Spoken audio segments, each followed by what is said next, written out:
अस्सलाम वालेकुम, this is me Usman. उम्मीद है आप सब खैरियत से होंगे।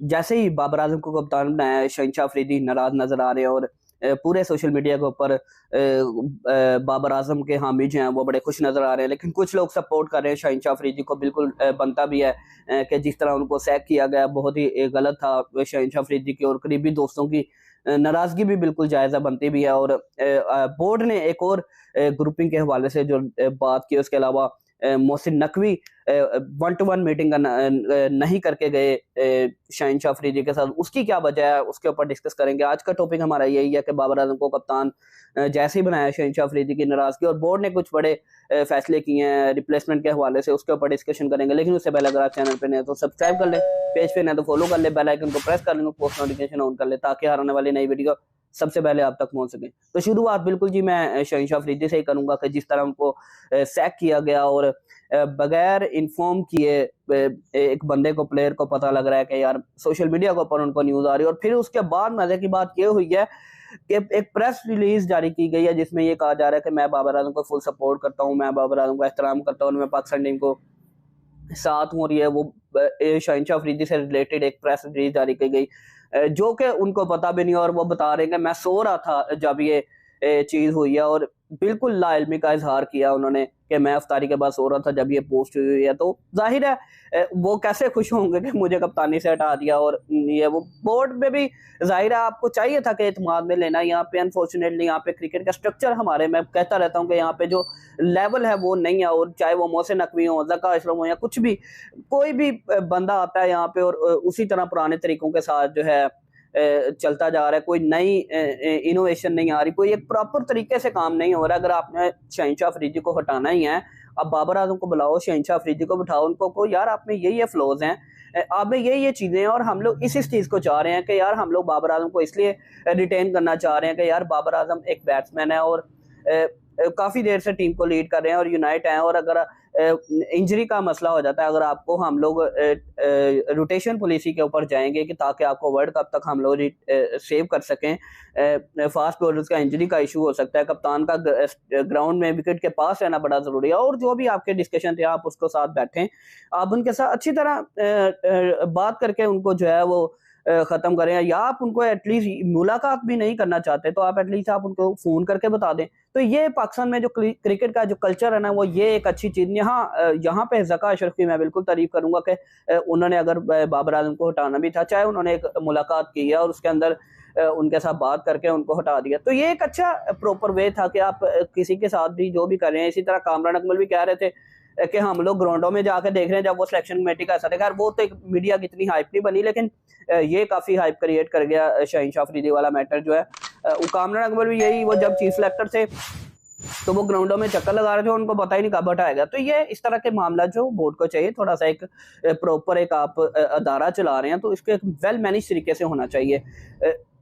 यही जो है वो जका अशरफ की एक बात अच्छी थी, वो मैंने आपके साथ शेयर की। उसी के हवाले से एक बात याद आ गई कि बाबर आजम वही पिंक शर्ट पहन के जब जका अशरफ के साथ मिले, और आज वही पिंक शर्ट जो है पहन के उन्होंने मोहसिन नकवी के साथ मुलाकात की है। तो एक अच्छा उन्होंने वो किया है कि जब जहां से मेरा सिलसिला टूटा था वहां से ही उन्होंने जोड़ा है। तो बाबर आजम और बिल्कुल मोहसिन नकवी साहब जो हैं वो 10 मिनट के लिए तकरीबन मैक्सिमम मेरे ख्याल से प्लेयर्स के साथ मुलाकात की है। और कहा जा रहा था कि वो पाकिस्तान क्रिकेट टीम के साथ डिनर करेंगे, अफ्तार डिनर करेंगे, लेकिन उनको जाहिर बात है वो वजीर दाखिला भी हैं और उनको उधर जाना पड़ गया इमरजेंसी मीटिंग में। तो वन टू वन मीटिंग शहनशाह अफरीदी के साथ उन्होंने कोई भी नहीं की। सारे प्लेयर्स के साथ एज यूजुअल जो जिस तरह एक सलाम दुआ होती है वो किया, और सबको यही कहा कि ग्रुपिंग किसी किस्म की नहीं होनी चाहिए। बोर्ड में अब ये उन्होंने बड़ी सख्ती किया कि जो भी इस चीज के ऊपर नजर आया या पकड़ा गया तो उसको ना सिर्फ इस क्रिकेट बोर्ड के अंदर रहते हुए उसको नहीं खिलाया जाएगा, बल्कि पीएसएल में भी वो इफेक्ट हो सकता है। तो ग्रुपिंग का straight forward Pakistan cricket board ने कहा कि कोई भी प्लेयर मुनाफकत में या किसी भी किस्म की ग्रुपिंग में इन्वॉल्व हुआ तो उसको खिलाफ सख्त एक्शन लिया जाएगा। तो ये एक अच्छी चीज है, जाहिर सी बात है। बाबर आजम एक दफा फिर से कप्तान बन गए। अगर आप देखा जाए तो आपके सिलेक्टर्स भी यही थे। जब से कल की एक वीडियो जो है वो वायरल हुई है वहाब रियाज की, जिसमें वहाब रियाज जब बाबर आजम को सैक करने के बाद उनकी मीडिया टॉक हुई और उसमें वो स्टेट फॉरवर्ड यही कह रहे हैं कि बाबर आजम जो है कभी भी कोई भी बड़ा टाइटल जो है वो जीतने में कामयाब नहीं हुए, आईसीसी का इवेंट जीतने में कामयाब नहीं हुए। बाद बड़े और भी मौकों पे वो बाबर आजम के खिलाफ खुल के बोलते हुए नजर आए। अब्दुल रज़ाक की कल की बड़ी वीडियो वायरल हुई है जिसमें वो भी यही कह रहे हैं कि बाबर आजम एक अच्छे लीडर नहीं है। इवन के मोहम्मद यूसुफ जो कि सिलेक्टर है वो भी कह रहे हैं कि बाबर आजम एक अच्छे बैट्समैन हैं लेकिन एक अच्छे लीडर नहीं है। तो ये देखिए आपके ये जो तीनों बंदे हैं ये स्टेट फॉरवर्ड आपकी सिलेक्शन कमेटी का पार्ट है, लेकिन अब वो कुछ नहीं कर सकते क्योंकि मोहसिन नकवी ने कप्तान अनाउंस करना था, उन्होंने इनका सहारा लिया और सिलेक्शन कमेटी का सहारा लेके उन्होंने बाबर आजम को जो है वो अनाउंस कर दिया। तो ये चीज देखना पड़ेगी। बाबर आजम जाहिर सी बात है, आपको पता है, एक स्ट्रॉन्ग कैप्टन है और वो अपनी प्लेयर्स जो हैं वो अपनी मर्जी से लेते हैं और जाहिर सी बात है उनके दौर में टीम जो है बड़ी यूनाइट थी। तो शहनशाह अफरीदी को भी ये देखना पड़ेगा कि वो प्रीमियम फास्ट बॉलर है पाकिस्तान के और जाहिर सी बात है उनका हक बनता है कि एज ए बॉलर भी वो हैं और उनको जिस तरह हटाया गया बिल्कुल टोटली तौर पे गलत था। शाहिद अफरीदी ने भी बिल्कुल इसके ऊपर बात की है, ज़ाला ने बिल्कुल सही बात की है कि आपको या लगाना भी गलत था और हटाना भी गलत था। बिल्कुल मैं खुद इस चीज़ से एग्री करता हूँ कि सबसे पहले तो लगाना गलत हुआ है, उसके बाद हटाना फिर गलत हुआ है। हटाना भी है तो चलो यार आप किसी तरीके से तो हटाओ, अगले के किसी के साथ बैठ के बात करके प्रॉपर तरीके में जो है वो मामला को सॉर्ट आउट करो। एक मीडिया हाइप और पूरी दुनिया में इतना गंदा बोर्ड, जोकर बोर्ड के तौर पे लोग हमें कंसीडर कर रहे हैं कि यार कोई बंदा कोई स्टेप कोई मामला है ही नहीं है इसमें। तो यही वजह है कि ग्राउंड रियलिटीज हमारे यहाँ पे बहुत बुरी हैं और वही अनफॉर्चुनेटली बंदे बोर्ड के अंदर होते हैं जो डिलीवर नहीं करते और बातें करते हैं। तो ये जाहिर है आपको बोर्ड में आ गए तो डिलीवर करना पड़ेगा। मोहसिन नकवी को भी चाहिए कि यार प्रॉपर चैनल से काम किया जाए। इवन कि अब आप देखें ऑस्ट्रेलिया में जब किसी भी कप्तान को रखना होता है तो वो प्रॉपर इंटरव्यू करते हैं। जैसे रिसेंटली जब बात की जाए स्टीव स्मिथ और पैट कमिंस और एक और थे इनके प्लेयर, तो प्रॉपर वो उनसे इंटरव्यू लेते हैं, उसके बाद फिर शॉर्टलिस्ट करते हैं और प्रॉपर उनके साथ बात करके फिर होती कि यार आप कैसे टीम को ऊपर लेके जाएंगे। तो यहाँ पे अनफॉर्चुनेटली हमारा ये कल्चर नहीं है। देखा जा रहा था, सुनने में भी यही आ रहा था और बड़े स्ट्रॉन्ग कैंडिडेट थे हमारे यहाँ पे रिजवान के, अगर शाहीन को हटाते भी हैं और जो कि मोहसिन नकवी की वो प्रेस कॉन्फ्रेंस में भी पता चल रहा था कि वो इत्मीनान का इजहार नहीं कर रहे थे। अगर आपने हटाना ही था तो किसी तरीके से हटाते। तो यही वजह है कि यहाँ पे स्ट्रॉन्ग इस टाइम थे रिजवान के। रिजवान भी कोई इतने को खास इनके साथ नहीं है, वो भी ये चाहते थे कि मुझे कप्तानी मिले और वो बड़े स्ट्रॉन्ग कैंडिडेट थे इस टाइम बाबर आजम के अगेंस्ट जो है वो।